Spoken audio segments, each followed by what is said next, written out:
ನಮಸ್ಕಾರ ಅಭ್ಯರ್ಥಿಗಳೇ. DCET ಯಾರೆಲ್ಲ ಅಭ್ಯರ್ಥಿಗಳು ಮೊದಲನೇ ಸುತ್ತಿನಲ್ಲಿ ಭಾಗವಹಿಸ್ತಾ ಇದ್ದೀರಿ ಕೈ ಮೂಲಕ ಇಂಪಾರ್ಟೆಂಟ್ ಇವತ್ತು 27/7/2026 ಇವತ್ತು 3 ಅಪ್ಡೇಟ್ಗಳನ್ನು ಮಾಡಿರುವಂಥದ್ದು. ಒಂದನೇದು ಅಪ್ಡೇಟ್ ಏನಂತಂದರೆ ತಾತ್ಕಾಲಿಕವಾದಂಥ ಶುಲ್ಕ ರಚನೆ ಅಂದರೆ ಫೀಸ್ ಸ್ಟ್ರಕ್ಚರನ್ನು ಅಪ್ಡೇಟ್ ಮಾಡಿದ್ದಾರೆ. ಎರಡನೇದು ಏನಂತಂದರೆ ನಿಮಗೆ ಫಸ್ಟ್ ರೌಂಡದ್ದು ಆಪ್ಷನ್ ಎಂಟ್ರಿ ಮಾಡಲಿಕ್ಕೆ ಆಪ್ಷನ್ ಎಂಟ್ರಿ ಕಾಲೇಜುಗಳನ್ನು ಸೆಲೆಕ್ಟ್ ಮಾಡ್ಕೊಳ್ಳಿಕ್ಕೆ ಲಿಂಕನ್ನು ಅಪ್ಡೇಟ್ ಮಾಡಿರುವಂಥದ್ದು. ಮೂರನೇದು ಸೊ ಇಲ್ಲಿ ಮೊದಲ ಸುತ್ತಿನ ಸೀಟ್ ಹಂಚಿಕೆ ಅಧಿಸೂಚನೆಯನ್ನು ಹೊರಡಿಸಿದ್ದಾರೆ, ಅಂದರೆ ಗೈಡ್ಲೈನ್ಸ್ಗಳನ್ನು ಕೊಟ್ಟಿದ್ದಾರೆ. ಸೊ ಇಲ್ಲಿ ಏನು ಗೈಡ್ಲೈನ್ಸ್ ಇದೆ ಅದನ್ನು ಕೂಡ ನಿಮಗೆ ಓದಿ ತೋರಿಸಿಬಿಡ್ತೇನೆ. ಅಭ್ಯರ್ಥಿಗಳಲ್ಲಿ ನೋಡ್ತಾ ಇದ್ದೀರಿ, ಡಿಪ್ಲೊಮಾ ಅಭ್ಯರ್ಥಿಗಳಿಗೆ ಮೊದಲ ಸುತ್ತಿನ ಸೀಟು ಹಂಚಿಕೆ 2026-27ನೇ ತಾರೀಕಿಗೆ ಅಂದರೆ ಇವತ್ತು ಬಂದಿರುವಂಥದ್ದು.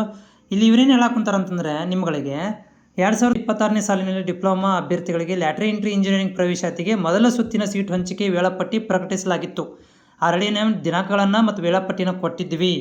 ಆದರೆ ಸರ್ಕಾರದಿಂದ ಸೀಟು ಮ್ಯಾಟ್ರಿಕ್ಸ್ ಇರುವುದರಿಂದ ಸೊ ಸೀಟ್ ಮ್ಯಾಟ್ರಿಕ್ಸ್ ಸರ್ಕಾರದಿಂದ ಬರದೇ ಇರುವುದರಿಂದ ಅಭ್ಯರ್ಥಿಗಳಿಗೆ ಆಪ್ಷನ್ ಎಂಟ್ರಿಗಳನ್ನು ದಾಖಲಿಸಲು ದಿನಾಂಕ 27/7/2026 ಬೆಳಿಗ್ಗೆ 11ರಿಂದ ಆರಂಭಿಸಲಾಗುವುದು.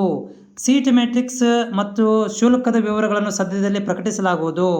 ವೃತ್ತಿಪರ ಅಭ್ಯರ್ಥಿಗಳಿಗೆ ಆಪ್ಷನ್ಗಳನ್ನು ದಾಖಲಿಸಲು ದಿನಾಂಕ ವಿವರಗಳನ್ನು ಸದ್ಯದಲ್ಲಿ ತಿಳಿಸಲಾಗುವುದು ಅಂಥೇಳಿ ಈ ನಿರ್ದೇಶಕರು ನಿಮ್ಮಗಳಿಗೆ ಮಾಹಿತಿಯನ್ನು ಕೊಟ್ಟಿದ್ದಾರೆ. ಅಂದರೆ 27/7/2026ರಿಂದ ಬೆಳಗ್ಗೆ 11ರಿಂದ ಆರಂಭ ಮಾಡ್ತೀವಿ ಮತ್ತು ಸೀಟ್ ಮ್ಯಾಟ್ರಿಕ್ಸ್ಗಳನ್ನು ಫೀಸ್ ಸ್ಟ್ರಕ್ಚರ್ಗಳನ್ನು ಸದ್ಯದಲ್ಲೇ ಪ್ರಕಟಣೆ ಮಾಡ್ತೀವಿ ಅಂಥೇಳಿ ಈ ಒಂದು ಮಾಹಿತಿಯಲ್ಲಿ ಬಂದಿರುವಂಥದ್ದು.